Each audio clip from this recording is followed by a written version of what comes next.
Hello, you are listening to Just Films and That. This is the podcast where we celebrate films we think deserve a little bit more love. Whether they're underrated or underseen, we're going to tackle them one film at a time. I'm the host, Josh Hallam, and I'm joined, as ever, by my wonderful co-host, Jamie Allen. Jamie, how you doing? You okay? Oh, good. I've just been out for a run, but I'm back now. Cheers. Yeah. Cheers, Josh. What? See that acting? Wow. Is that such good acting? Mate. I don't know what you're doing How here. did they get a D in theatre studies with that skill? I know. Yeah, and you were so close to the sea as well, weren't you? And I'm sweating as well, to be fair. So I'll apologise before we go into it. I've got a little bit of a cold. I'll keep the sniffling to a minimum. And Jamie's half asleep because he had an early meeting and an early train. So this could be an interesting episode. A 2-minute episode. Yes, the film's good. All right, bye. Yeah. See you in a bit. We're both off to bed in our separate houses because we don't live together. I have to address it with Alice. I might as well address it now. We're not a couple. We do have a lot of sex there. But that's different. Yeah, that's part of the. There's no love involved. That's part of the cult thing, isn't it? Yeah. Yes, we're going to be talking about Run Fatboy Run from 2007. So if you've not seen it, spoiler warnings for that. In the meantime, if you could head on over to whatever app you listen to this on and give us a 5-star rating and review, it helps other people find us and listen to what we thought about Run Fatboy Run and suggest films as well. And everything you need is in the show notes. Just click the link tree. Jamie, then. You've picked this one. It's Feel Good January. We're rolling on with Feel Good January. We've done a couple. This is your turn to pick. Tell us a little bit about what it's about and why you picked it. So Run Fatboy Run is an English movie directed by David Schwimmer, one of the friends. Ross from Friends. Which actually feels very British, and it's about a loser, Simon Pegg, playing the Simon Pegg character that he plays. He is, yeah. But I feel like this is the furthest on the loser list that he's played. And he decides to get his life back together to show off to his ex, Tandy Newton. In an unbelievable, I could get it probably. Yeah, especially with that wig from the beginning. So he decides that he's going to run the marathon because her new boyfriend, Whit, played by Mo from The Simpsons, Chief Wiggum from The Simpsons, other characters from The Simpsons, the guy from Heat who goes, "What? Woof." Huff from the sitcom or drama Huff. I don't know. I've never watched it. That guy from Godzilla who talks about Madison Square Gardens. The cameraman. The cameraman from Godzilla. Hank Azaria. Hank Azaria. So when you think sexy American, you think Hank Azaria, obviously. Yep. But Mo from The Simpsons. He's looking good in this. He's got some abs. He's buff. But so he's doing the marathon in a month. So Simon Pegg's character Dennis decides he's also going to do the marathon, which with hilarious consequences. What sort of hilarious consequences? He has a boil on his foot, and that's got to get popped. Falls down some stairs. He falls down some stairs. Basically, can we have this for the trailer? That bit. Yeah. He sees Hank Azaria's penis in the gym. Sees his dick. Yeah. Hank Azaria's there at the same time. I must say. Wank Azaria. Yeah. Wow, I really have lowered the tone of this podcast. I like that. I've dragged you kicking and screaming down to the level. Wank Azaria, are you happy with that, Josh? Yeah, I'm made up. We'll leave it in. Leave it in. Yeah. Keep rolling. So this one then, is it underrated? Is it underseen? Is it both? So I think it's underrated. It's weird to say underseen because it was. I won't say the numbers, but it did well box office wise. And I feel like it's not been forgotten. But when you think about the Cornetto trilogy and what's then Simon Pegg's gone on to be a massive Hollywood star with his Mission Impossible films, and I'm sure he's done other stuff. Star Trek. Yeah. Also another massive. But I am tired. That's right. But it's kind of. I feel like this is over there with Paul in the kind of lost Simon Pegg movies. Yeah, lost to the annals of late 2000s comedies. Yeah. When I don't think it deserves to be because I think it's quite lovely. I went to see this in the cinema and left going like, oh, that's a nice film. Did you see this when it came out? Didn't see it when it came out. I don't think I did. I think I saw it straight away afterwards on DVD. But I mean, of all the films we've done, this is certainly up there with one of the ones I've seen the most. Oh yeah, because it's just light and breezy. It's light and breezy. It's short. It's sharp. It's tight. It is funny. It is that strange thing, isn't it, when you have such a big hit as Shaun of the Dead, then Hot Fuzz, where it's like, why don't we make other films that look like they're part of that, but they're not? It's just they've got you in them. Yeah, I mean, Paul is, I think, probably a lot of film fans are surprised when they find out that Paul is not an Edgar Wright movie. Yeah. But it's got you to it. It's both of you. I don't get it. Yeah. Is the other one? No, he's not involved. No. And then that's like, did you fall out with him? But then this one, I always tell you, it's nice to see a London movie that, because I don't know if you know, but I lived in London for a bit. Maybe I've paid £7 for a Guinness before. Yeah. It's quite expensive, isn't it, London, from what I've heard? I have heard various bits of material about how expensive it is. It is expensive. Oh, try buying a house. It's expensive to be woke, isn't it? Yeah. The joke is, I live in Liverpool now and I still can't buy a house. got you, Jamie. It's nice to see like poor, like actual poor people in London, people who can't make their rent. Yeah, it's not a Richard Curtis film, is it? If this was a Richard Curtis film, we'd have a little flat above a bookshop that was worth 500 grand. And this has Asian and black people as prominent characters. It certainly does have an actual bit of diversity. Yeah. Richard Curtis, maybe watch this film. So yeah, I like having lived in London now. I think it's a good expression of London you got, and there's some good like side characters as well. I even enjoyed David Walliams' little cameo in this. His character from Little Britain, but in this film. Can you come in for a day? We've got a bit of like plot in this scene, so we need someone to distract from exposition. So have you always liked this film then? Always, yeah. It's always one of those easy to rewatch, always on in the background. When this came out, I was quite a big Dylan Moran fan. So I like things like he did this. He did The Actors with Michael Caine. Obviously the sitcom Black Books, which he did. Really like that as well. So yeah, no, I am a big fan of this. I just don't think we saw it in the cinema, but I don't know why that would be. It might be. No, because it's 2007, I would have been old enough, even if it was a 15. It's certainly not an 18. I think it might be a 12. Dude, it feels like a 12, but there's a lot of F-bombs in this. There is quite, yeah. It's one of those films where even if it isn't a 12, it could be. You just need to change that little bit. Okay, let's get into it then. So if you've not listened before, if you're a massive Run Fatboy Run fan and you've found yourself here, we always start with what we liked about the film.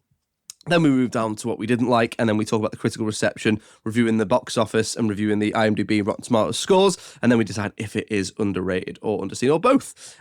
Jamie, then, you picked this one. What do you like about it? Oh, man, I mean, we'll leave for a while because I was just writing list after list on this, but let's go large scale first. Tonally, I'm a big fan of when I find a great tone for a film, and a lot of rom-coms will give you, all right, we're going to do comedy in the first half, and then in the second half, we have to get schmaltzy, or the last half, we have to have those emotions that we haven't earned. But from the start, they pepper Dennis with this, the regrets in his life. There's those serious elements, and I do like that it's not just about a guy trying to get back his girlfriend. And watching this again, kind of with a bit more analysis, I think the pivotal scenes in this are the bit on the balcony where he says that he just want her respect. And that will come up later when we do Jamie's emotion bombs. Yeah. And also when his son says, like, is that how you live your life? So that it's not just the rom-com formula of do the race, get the girl, It's not. Yeah, he's already struggling, isn't he? Yeah. And it's he's already feeling. You don't get many characters in a film like this already feeling the weight of a decision. Normally, it's like dumb bumbles along. He's a lovable idiot, but actually, he is. But he's also like, I really screwed up here. Yeah, like I made a terrible decision basically. And his decision to do it comes from being at rock bottom as well. Yeah, it's not a case of he goes, I can do the marathon, and then he realizes, oh, this is going to be hard. He is like he just blurts it out because he's like, he has nothing. He can't pay his rent. Yeah, no one respects him. And he's a bad security guard. Yeah, he hates his life. And also you get so many rom-coms where you watch it and go, hang on, how in real life, how did he end up with her? When we put Adam Sandler with Jennifer Aniston. Yeah. Whereas this actually tackles that. He says, I did not deserve you. I was going to ruin your life. And that's like an actual part of the film because, he left her because she was too good for him. Yeah, it's an interesting point. Like, he is a deeply flawed character. It's an interesting point you say there because I never thought about that having not lived in London because I'm basically got the depth of Coronation Street character. But we're using the internet to do this, Josh. but it is that idea of, it's got all the gloss and sheen of a Richard Curtis film, but actually it is real. Feels like they do feel like real people. The closest thing to a Richard Curtis film is that Tandaway Newton's got a bakery. Yeah. But that's not an unrealistic thing. There are loads of bakeries. It's so. Yeah, I think that's a really good point. It does speak to that. He's a schlubby loser, but he is. It doesn't matter what class he is, but he's not a toff. He's not posh. Yeah, and you get that like the people that he mixed with are scumbags who live under the arches or deal under the arches, and he doesn't have any. I think he's only got the one friend, which is Little Moran. So yeah, who's also his ex's cousin. Yes, yeah. You kind of feel like maybe they're all friends from home. So yeah, tonally black. I love the themes, as I've said. I think David Schwimmer's direction. He doesn't over direct it. This looks better than most British films of that era. Yes, not to badmouth. Yeah, we did Black Ball last year, and Mel Smith directs it well, but it's got that kind of British director feel. Whereas I think I think David Schwimmer brings that American ambition to this. So it looks touch of good. pizzazz. And I think the scene where he hits the wall I was like, oh, that's American optimism you're forcing into a British film, which I like. I like that, and I think that scene where he hits the wall, that could be a short. It's so well made, and it tells you everything. And he really does well at getting into Dennis's head. You understand exactly what Dennis's motivations in this are. Every single decision he makes, without him having to turn to the camera and say like, "Oh, I'm sad because of this. Oh, this is what I want right now." So I think in terms of a protagonist, this is one, like maybe my top 10 of I fully understand every decision that this man has made, which is weird considering his first decision is to leave a pregnant Tandaway Newton. No, I think you're spot on. Like, it does have that sort of touch of Hollywood glamour about it. Like, it's a cut above. Of all the you think of British comedies, this is like almost British comedy with British sentiment and British comedy with a Hollywood sheen. Yeah, but at no point you're like, God, this must have cost loads of money. It's not like that there's even a massive star in it at the point of it. Tandaway Newton's always been pretty famous.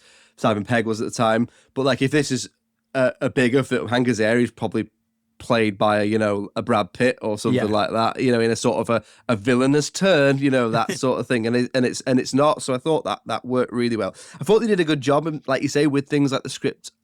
The running through the wall scene I really, really liked. I've always liked that scene. But even things like they do a good job of building Wit up to be an arsehole without ever going, apart from sort of towards the end where the gloves are off and it's like, oh no, he is a prick at this point. But things like the fact that the son's not invited to the engagement party, and it's just like, oh, he thought it would be better if he wasn't here, and he's like, well, what did you think? She's like, you obviously wanted him there.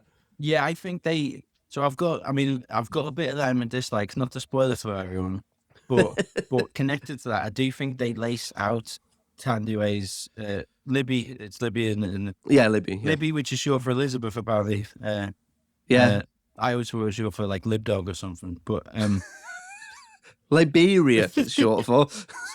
Just thinking like Liberthan. But she Liberthan. She does. Why I'm tired and you have a cough. She has like when he proposes, she says okay and not yet. Yes. They do really well at those moments of it is. She's a single mum who, if you take away the fact that she looks like Tandaway Newton, you can see someone who's like, I do need to settle down. This is a rich guy who treats me nice. You can kind of get that I'm not in love, but that's an okay life that we're about to set up.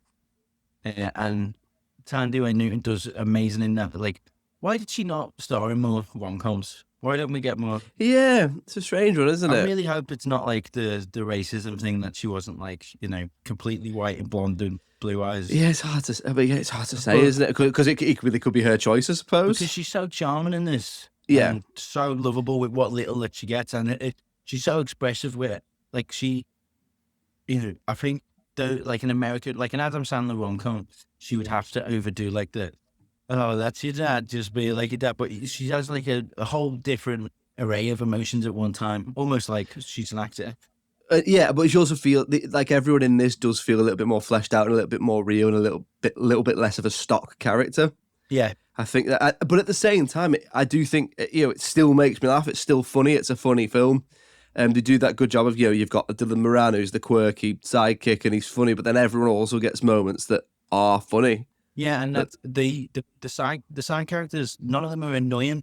You've got this like very over the top Asian landlord.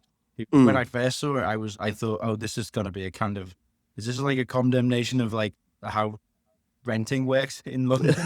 Well, he becomes like a very heartfelt character in there. Yeah. But he doesn't become overly sappy to the point that one of the best, like, he's describing how much he loves his wife, and he says the thing he misses the most is all the fucking. But again, he turned out to be like a secret, like, massive part of it. When he gives him the trainers, like, that welled up a bit. And yeah, especially when he points to the Nike logo and said, "Those are the best you can buy." Yeah. That really gets me. That really gets let me. Me have my Coca-Cola. Our sponsors for this week are Nike. He said you can get Tandy Newton if you run in these. I mean, we said about the script. I think that the script has a comedy should always be, well, not always, but the best jokes come from the situation and the characters, and not just. And this almost became a kind of like, do you know when we talked about Parole Officer, and we were like, this is kind of set piece to set piece to set piece, with switching motivations of characters depending on what the set piece needs. Was this somehow manages to really deftly handle that? Like, you get the blister scene, which is it's a comedy set piece that's been written for that. It's a gross out scene, isn't it? Yeah. But it's also pivotal to the character. This is the lengths he's willing to go to. This is what happens to your body into the applying the charity scene, which is a set piece, and very funny because they have the landlord doing it. I always enjoy that when you're talking about the consequences of a disease as someone has to act it out. Yeah, it's proper Abbott and Costello stuff, isn't it? It's like the airplane where, oh, you ate the fish, what happens first? Your mouth stops. Your throat closes up. All that sort of stuff. Which it could feel like, oh, we're going from one set piece to another set piece, but actually, again, that's because the narrative requires it, and it's all necessary for that. There's nothing there's a real through line there, isn't there? Yeah, there's no random scene, there's no random musical break or run into the airport for no reason, or subplot that requires something or other. The only subplot is that Dylan Brand's character is going to lose money and probably get his legs broken or whatever, but that fits within the world of the characters. They're not very good friends, are they? No. I always had it in my head that one of them trips him at the end, but it's not. It's just that they're jeering him. But then when he does pass the finish line, they do well to have all of the kind of the gangster crew are like, "No, we're out of money, but you cheeky scamp." Yeah. I can't get to break Dylan Moran's legs now, and we can have his bum out. That's good. And I think it actually carries it has. Maybe it's because David Schwimmer is an American and he spent a lot of time in London. He has that outside perspective, because I think he's captured the deep British sentiment, and maybe it is more of a London thing. Like, there are certain things in this that I made a note of when Simon Pegg tells them around that Wit's running a marathon. He just says, "Why?" And that's like your average Brit personality. And I think that there's taking the cigarette, and as he's going through the rotating doors, being told to put the cigarette out, but he inhales just so he can exhale. That's like a very good counter. So petty. Yeah. So anything else then, mate? Anything else? Yeah, I mean, I've covered the set pieces. We've already done the big emotion one for me is that great Rian singing on the balcony at the party. Yeah, I'd settle for your respect scene. Yeah, because we slide. Yeah, because also the whole I'm going to get my ex back when she's in a perfect life. That's a done and dusted rom-com thing where when you have to look at each rom-com and ask yourself before they get together, is this actually best for both parties? Yeah, and he's tackled it already. He said, "No, I'm not. I'm too much of a loser for you, but I want you as the mother of my child to respect me." And I really think that is more important than if this had been you'll probably get the girl if you win the race. Yeah, because I also I've sort of touched on this before in other things on the other side of this. I'll touch on it in a positive now, which is they don't get back together. So they go out for a drink or dinner or something, but it never says it's not on. It never actually says it's romantic. It could just be because we're going to build this relationship back up. So it's never. It could be romantic. It's left open ended. But we've touched on it before, where me as a child of divorced parents, it's quite harmful to show kids. Like, obviously, it's okay for some films to show it because it's not that it never happens, but more often than not, it doesn't happen. I have told you to try and do the Parent Trap, but you refuse to let me do the scheme because I'm 35 and not a twin. Yeah.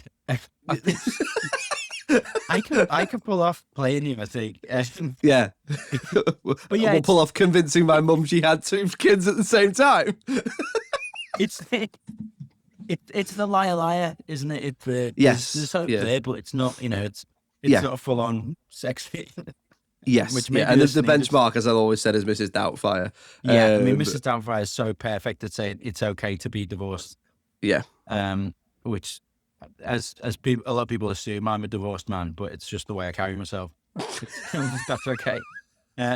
Just if we go into specifics, though, the line that always gets me, and even today when I rewatch this, I've got no one near me. As you know, I'm alone, very alone man. But when he's running and that new tank is like being really inspiring, and he's like, and so how do you? How do you fucking think I feel? It's just delivered perfectly. And because this era of comedies, we were just getting 12A comedies. We were just getting it was over from America. Your Apatows were kicking off, and you got one book, and that was it. You're allowed to say book once, and it had to be like a big. So they always threw it into like a dramatic scene. Where are you from? Yeah. Whereas it just makes me laugh. And I think Simon Pegg's delivery of that line every time. How the fuck do you think I feel? That's they get so much out of that news guy as well. At the end, he's like, "Yeah, he's got a son. I didn't know he had a son." So yeah, great film. All right, let's do the 2 hours of dislikes. Ready? Okay, well, we'll move on to the dislikes then. Did you have anything else that you liked before we? No. Pretty much everything you've said there. It's funny, it's digestible. It's just great. It's bright, it's tight, bright, breezy, and funny. It's just easy. It's one of those. It's so watchable. But we'll move on to the dislikes then. So, I mean, I've got a couple of bits here. Have you got anything? I mean, first of all, the product placement is absolutely ridiculous in this film. We literally studied it in film studies, I think, about product placement. Because of the Nike River Run. These shoes are the best Nike shoes from Nike for $99.99 at all local sports retailers that you can buy. All that sort of stuff. But then the reality of films is sometimes that's what it takes to get it made. Yeah, and also it's product placement, but it's one of them where the product placement fits. Like you can imagine like sponsoring a marathon, and you can. Yeah, it doesn't seem it's not like the Ben and Jerry's London Marathon, is it? It doesn't seem like something stupid. And Whit would be the kind of person who is constantly going on about his Nike and his Strava and all that. Oh God, I bet he closes his circles. Bet he writes his name in London runs. And now I'll try capitals this week. But I mean, I've got one or two things, but nothing too. And it's quite difficult for me because it's quite close to my heart, this film, just because it takes me back to a time of enjoying these sorts of comedies. But is there anything for you? Yeah, there's a couple. I'm sorry, you said you liked how Whit starts as a nice guy and then we get a bit of him being a dick. I tend not to like that device in comedies because I think it's stronger when you call him back to Liar Liar when Cary Elwes is a good guy. It's just that he's a nice guy. guy. Right guy. Because if you make him the bad guy and he does a dickish thing, what you're saying is the decision that Libby makes is more forced. Like it's like, oh well, I have to go with Dennis because you are. And it's not a massive dislike. It's just I think if you make she has a choice at the end and it is pushed by, oh, this guy is actually a bad guy, and not a case of, oh no, all along it's been Dennis. Sorry. I hate to do this because we're engaged, but I've realised that I do love that guy. My heart's not in it, sort of thing. Yeah, I know what you mean. I mean, my thing was more, I like that they subtly build him up, but I know what you mean. I suppose it's the discussion there is the fact that whether he's a bad guy or whether he's not the right guy, isn't it? Yeah, I mean, that first scene he has with Dennis, it's not like as soon as Libby and the son get in the cab, he's like, I'm shagging your ex. So yeah, it's done well. It just, I kind of like those rom-coms where it's like, oh, that guy was all right, but I like to see real heartbreak on a person who doesn't deserve it, maybe. Um, uh, and maybe it's just because I do love Tandy Wayne Newton, but I feel like we could have had 5 more minutes where we can get, like, Libby doesn't have any threat. We know so much about Dennis, so much about what he's feeling. But we could have had, like, they introduced Libby's mom as a character at the start, and you think, oh, look. We could have done with a sounding board. Who's played by Fluella Benjamin, isn't she? Yeah. A little cameo there. Yeah. But that, like, I would have liked to know what, like, you just, because Libby has, her reactions are always to either Dennis Waits or, I can't remember the son's name. Jake. Yeah. And it means that she's reacting to them, and we don't really get a lot. Yeah, she's sort of like a bit of a prize, isn't she, almost? Yeah, I know what you mean. Like, and it's not that, obviously, Tandy Wayne Newton is brilliant and she brings so much life to that character, but yeah, like you say, maybe a little bit more about all you really know about outside of the fact that she used to go out with Dennis is Jake's mum and his girlfriend is that she got a bakery. Yeah, and a bakery, and that's it. A bakery that seems to have a numerical system, yet people are still rushing to the front for some reason, even though she calls out your number. So you can be outside having a smoke, you'll still get your number. So maybe sort out. Maybe that's why he ran away, because you haven't sorted out your bakery well. But also, £2.75 for what he buys is ridiculous. And even in London, he gets like a cookie or something. Yeah, it's. Oh no, I think he's got 2 bags, so maybe it's. That's fine. Sorry, Libby. Sorry, Libitha. What else? Nothing really else. I love the pacing of it, but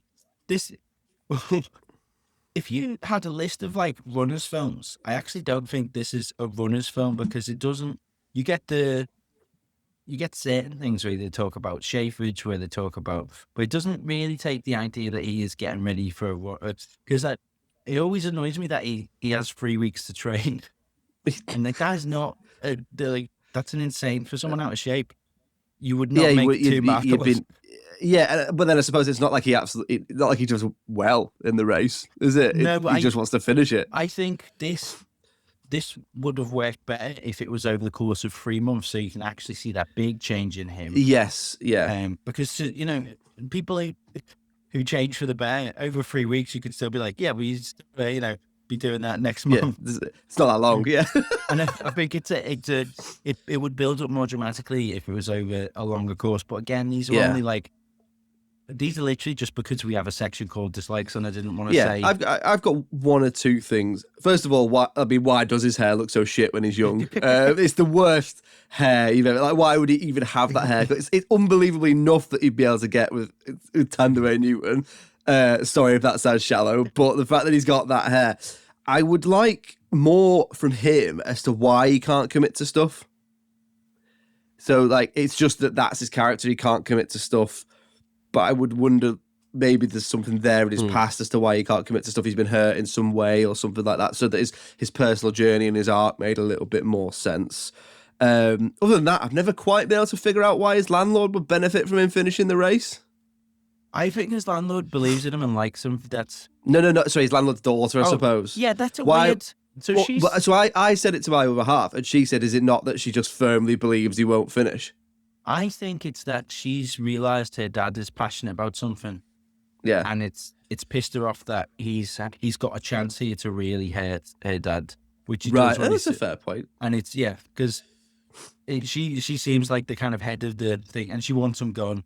And that's a good, because... So she takes that photo of his dick? Yeah. Which doesn't feel right nowadays. No. Like that, it is a weird kind of subplot that doesn't really go anywhere. And I was like, that actress has got like so much charisma in her small scenes that she's got, and she's gorgeous. I was like, I hope she's carried on. She's carried on acting a bit, but I'm surprised she hasn't. She's not been in more. Yeah. Yeah, it's a sort of film where it's like, blink and you'll miss her, but now they're a massive star. Yeah. That sort of thing. Yeah. No, I know what you mean. But other than that, there's nothing else for me. I can imagine some people have taken issue with the title, but I don't. But no, that's it from me. Should we move on to critical reception? Yeah, go on, let's do it. You got your calculator out, or did you do? I've got my calculator out. So if you've not listened before, we always do the critical reception. We do the IMDb, the Rotten Tomatoes audience, the Rotten Tomatoes critics, and then we average it out as a score. And then we'll have a little look at the box office. Just to remind you, am I right in thinking, Jamie, it was underrated? Yeah, underrated. Yeah. Okay. So before we do that, what would you give this? I mean, trying to be objective, maybe a 7, but personally, maybe an 8. Because I do really like this film, but I do also appreciate, it is flawed, but it is good in the same sort of way that you might look at like a black ball or a parole officer from my point of view. I mean, but nostalgia does some heavy lifting. So let's say a 7. What about you? Yeah, I mean, I try and weigh up like it's not a weighty film, but I think it achieves what it sets out to do. So I'm in the personal 8. You can justify a 7 because it's so light, but then I have them internal arguments of like, but just because it's not, a big drama, it's Apocalypse Now. It's a good film. So I'd say 7 or 8. Okay, well, let's have the scores then. All right, IMDb gives it 6.5. Okay. Losers, bit low. Losers. Rotten Tomatoes audience 64%. Yeah. Rotten Tomatoes critics 46%. That's ridiculous. Yeah. So that is 58, just around 58% or 5, just under 6 out of 10 on hand. That's outrageous. I mean, particularly the Rotten Tomatoes critics. I can understand comedy's subjective. I can understand you looking at this and it not blowing you away, but I can't understand you thinking this is less than a 5 out of 10. Yeah, and I think what weighs on this is probably it's the Simon Pegg. We just want you to do this again, and this has maybe more heart than the Cornet films. Yes. Well, in looking at the churn, you're missing out on the nuggets, aren't you? Sort of thing, and that just it happens with a lot of actors. You get a lot of actors like, for example, like Liam Neeson comes in for a lot of stick because he sort of made the same film over and over again for the last 10 years. But then in there, you can guarantee there's ones that will be really, really good and ones that will be really, really bad. You almost have to ignore the wider filmography. Do you know what I mean? Matthew McConaughey made Dallas Buyers Club. He also made, Failure to launch, let's say. You know what I mean? So you've got to look at each film individually. You can't just be like, well, this person made this, so they also made this. I would say in that case, I mean, I'd say full on underrated for me. What would you say? Yeah, definitely. I was surprised because I kind of chose this having not known these, just knowing that it probably would be about a 6 on that. And so to see 46, which obviously, yes, we do say that the Rotten Tomatoes, the way it's worked out, it's not, it's not set in stone. No, it's an average. But it's still a surprise. Like I can't see why someone would watch this and not like it unless it was them expectations they heaped on it already. Yes, I think you're right. Well, do you want to talk about the box office, or should we leave that? Well, just in case anyone's interested, I found on one of the box office mojo that the budget was $10 million, which I think it uses quite well, and the box office was worldwide $33 million. So it was a success. So it did okay. Yeah, it made money. I'm surprised David Schwimmer's not directed more off the back of this, because... No, I know. It's a strange one, because it's solid. Like, from a direction point of view, you've not really got any criticisms. No, I think considering this is his directorial debut, like I said, he doesn't over-direct it. It's not too flashy. Perhaps he directed this and then he was on a break. I've never seen Friends. Never really watched it. I just know that from the t-shirts. that was me having a wank. Wankers area. Anyway, there we go. So Run Fatboy Run it's not Underseen, but it's very much underrated. We both liked it. If you've not seen it, British comedy with a Hollywood sentiment and plenty of heart. Give it a watch. All that remains to be said is we're back next week with another episode. If you want to get in touch with us, it's filmsandthatpod@gmail.com. We're on all the social medias. If you just search for Just Films and That on Facebook, Twitter, TikTok, Instagram, or YouTube. We're always putting stuff out there. Give us a follow. And yeah, everything is in the link tree in the show notes. Give it a click. Jamie's got a podcast as well. Jamie, do you want to tell them about your podcast? Yeah, if you want to look up the Best Movie 2 podcast, there's some old episodes there. I should be kind of relaunching that soon to have you on as the most reoccurring guest again. And if you want to follow me on Instagram as well, I'm Allerton Jamie. If you want to see me like crying in a Taylor Carvery or something.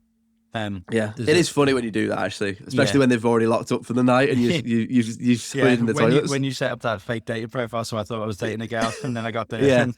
You were heartbroken. It was brilliant. 3 hours of just eating roastings. I got a stitch going. But yeah, no, I'm fine. Yes, everything you need is in the show notes. We'll be back next week. Thank you very much for listening. It's goodbye from me. Cheerio. Bye.